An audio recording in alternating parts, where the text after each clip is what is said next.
তোমাদের ইউনুসরে কইবা আমার একটা ফোন করতো।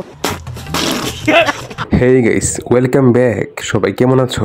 আশা করি সবাই অনেক ভালো আছো এন্ড আমিও ভালো আছি। তো গাইস, তোমরা অনেকেই জানো যে বর্তমানে বাংলাদেশের অবস্থা অনেক খারাপ, আর এই সুযোগে ইন্ডিয়ার কিছু মানুষ বাংলাদেশকে নিয়ে ট্রল করতেছে। তো চলুন দেখে আসি ওরা কি বলে। শুনলাম তোমরা নাকি ফারাক্কা বাঁধের আগে আরেকটা নতুন একটা বাঁধ নির্মাণের প্রকল্প চলছে। ওই ফারাক্কা বাঁধটা নির্মাণ করতে গেলে আমাদের যে ফারাক্কা বাঁধটা তৈরি হয়েছে ওইটার মধ্যে কয় বস্তা সিমেন্ট লাগছে, কয় বস্তা বালু লাগছে, ওইটা কি তোমরা জানো? তোমাদের ইউনুসরে কইবা আমার একটা ফোন করতো।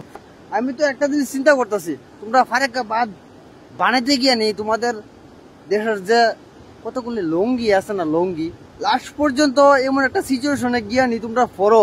আমার একটু ডর লাগতেছে যে তোমরা লুঙ্গি দিয়ে নি বাদ দেওয়ান লাগে।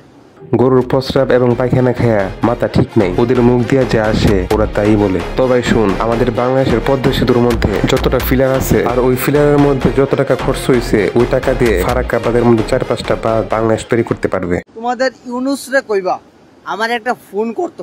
তোরা ওইলি পাগল, তোরা পায়খানা খাস, প্রস্রাব খাস, তোর মাথা মতো ঠিক নাই, জায়গায় লেবুর রস খা।